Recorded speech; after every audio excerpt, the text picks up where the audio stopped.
Welcome. In this course-style video we'll explore Gnostic Christianity, a diverse set of early Christian movements that emphasize gnosis, which means direct, experiential knowledge of the divine. Unlike doctrinal or institutional paths that prioritize creeds or external authority, Gnostic Christians saw inner revelation and personal awakening as the central route to salvation. Over the next sections we'll trace its origins, core doctrines, myths, practices, primary texts, schools, conflicts with early orthodoxy, decline, and modern revival. Our goal is a careful, historically informed overview and a clear summary of teachings and practices. Gnostic Christianity arose in the first 3 centuries CE, within a blend of Jewish, Christian, and Hellenistic intellectual milieus.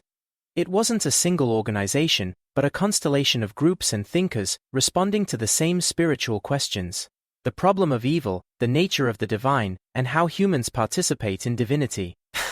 Much of what we know today comes from later polemics by church fathers and, crucially, from discoveries like the Nag Hammadi Library in 1945, a cache of Coptic manuscripts that preserved many Gnostic writings previously lost to history.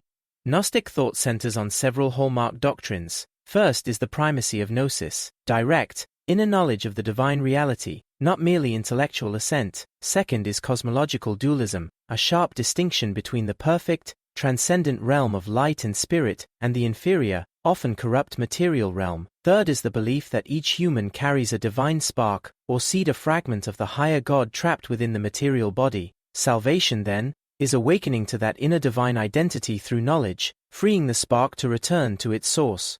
Gnostic myth often depicts a multi-layered cosmos. At the top is the pleroma, the fullness of the divine populated by emanations called eons, each an aspect or attribute of the One. One key figure is Sophia, Greek for wisdom, whose story varies. Sometimes her yearning or error precipitates the creation of the material realm. Below the pleroma is the material cosmos, typically crafted by a lesser divine artisan called the demiurge. The demiurge may be ignorant, blind, or even hostile to the higher God. He fashions the physical world, which traps divine sparks.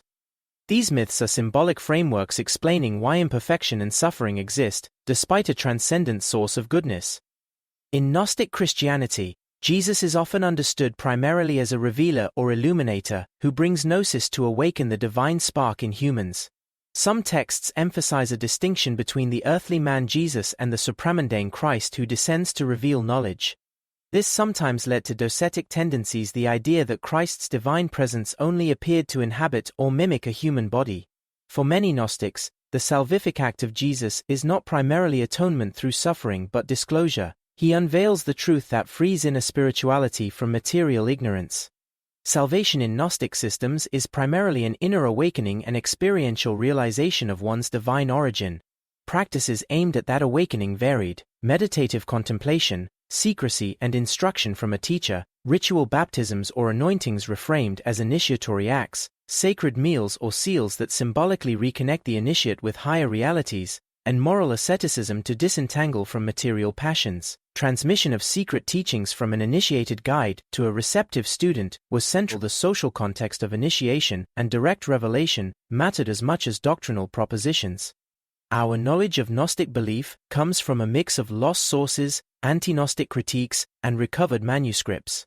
Key Gnostic writings include the Gospel of Thomas, a sayings collection emphasizing direct insight; the Gospel of Mary, with an emphasis on inner teaching and Mary's role; the Apocryphan of John, a detailed Gnostic creation myth; Pistis Sophia, and many other Nag Hammadi texts that present dialogues, revelations, and mythic cosmologies. These works often focus on revelation, the ascent of the soul, and reinterpretation of biblical figures through a Gnostic lens.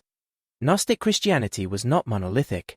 Major currents included the Valentinians, who created sophisticated theological systems and often engaged with mainstream Christian communities; the Sethians, who emphasized the mythic lineage tied to Seth and produced elaborate cosmologies; and the followers of Basilides and other teachers who developed their own symbolic frameworks. Some groups were more mystical and inward-focused, others more mythopoetic. These variations show how flexible Gnostic motifs were, adapting to local religious cultures and intellectual trends. From the 2nd century onward, many church leaders denounced Gnostic groups as heretical. Fathers like Irenaeus, Tertullian, and Hippolytus wrote polemics cataloguing and refuting Gnostic doctrines, shaping what became Orthodox Christian teaching. Institutional consolidation, ecclesiastical authority, and sometimes legal suppression led to the marginalization of many Gnostic communities. Over centuries, many texts were lost. What survived was often through hostile summaries, until the extraordinary recovery of manuscripts in modern times. Interest in Gnostic Christianity has grown since the 19th century, and especially after the 1945 discovery of the Nag Hammadi Library. Modern scholarship has re-evaluated Gnosticism as a complex, multifaceted phenomenon, rather than a single heresy. Gnostic ideas also influenced esoteric movements, Jungian interpretation, and New Age spiritualities, and in recent decades, some contemporary communities have reclaimed Gnostic liturgies and practices. Academic debates continue about defining Gnosticism as a category, but the revival has broadened our appreciation for early Christian diversity. To sum up, Gnostic Christianity centers on inner knowledge as the way to reconnect with a transcendent divine source. It offers rich cosmologies, distinctive Christologies, varied practices, and a complex historical trajectory marked by both creativity and conflict. For further study, read critical editions and modern scholarship on Nag Hammadi texts, compare primary texts with patristic responses, and explore how these ideas influenced later spirituality. Approach these sources critically and contextually. They illuminate early Christianity's diversity and ongoing questions about revelation, authority, and the human search for meaning.